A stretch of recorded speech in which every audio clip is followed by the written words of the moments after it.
Hi friends, இன்றைக்கி நம்ம சீரக சம்பா ரைஸ் வச்சு ரொம்பவே ஈஸியான அதே நேரத்தில் டேஸ்டியான ஒரு ரெசிபி தான் செய்ய போகிறோம். ஹாய் ஃப்ரெண்ட்ஸ், இன்றைக்கி நம்ம தக்காளி சாதம் தான் செய்ய போகிறோம். அதுக்கு ஒரு கடாய் வச்சுட்டு கடாய் சூடானதும் அதில் எண்ணெய் விட்டு அதில் பட்டை, கிராம்பு, ஏலக்காய், பிரிஞ்சி இலை, ஸ்டார் அனைஸ், கல்பாசி இதெல்லாம் போட்டு தாளிச்சுக்கிறோம்.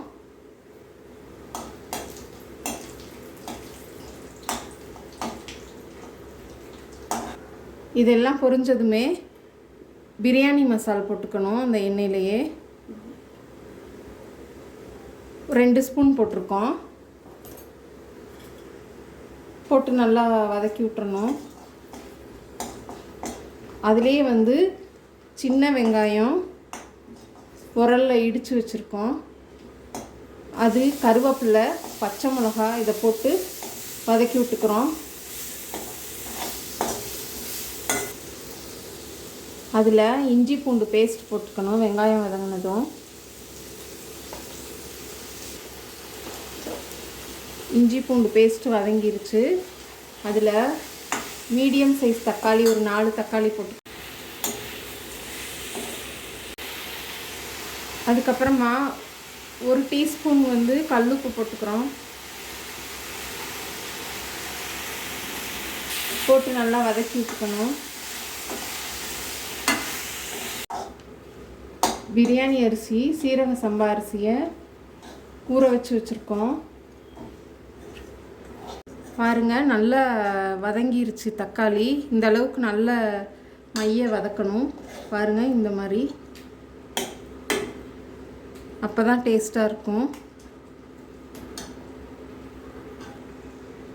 நம்ம பிரியாணி அரிசி, சீரக சம்பா அரிசியை ஊற வச்சு களைஞ்சி எடுத்து வச்சுருக்கோம். நல்லா களைஞ்சிடணும். அந்த கஞ்சிலாம் இல்லாமல் நிறைய தடவை களைஞ்சிடணும். அப்போ தான் உதிரி உதிரியாக வரும் சாதம்.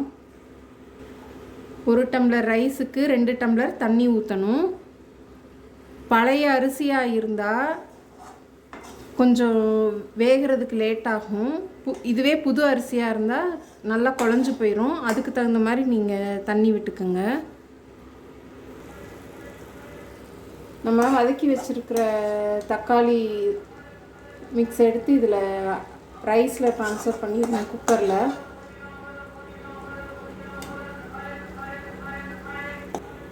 இப்போ தண்ணி 1 டம்ளருக்கு 2 டம்ளர் தண்ணி அளந்து ஊற்றிக்கணும்.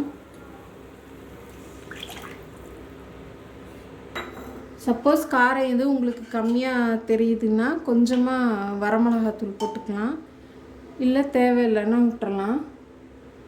அவ்வளோதாங்க, நம்ம தக்காளி சாதத்துக்கான எல்லா வேலையும் முடிஞ்சிச்சு. புதினா ஒன்று ஆட் பண்ணணும் தாளிக்கும் போதே. அது நாங்கள் புதினா இல்லை, அதனால் போடலை. அவ்வளோதாங்க. கொதி வந்ததும் மூடி போட்டு 2 விசில் விட்டால் போதும். தக்காளி சாதம் ரெடி.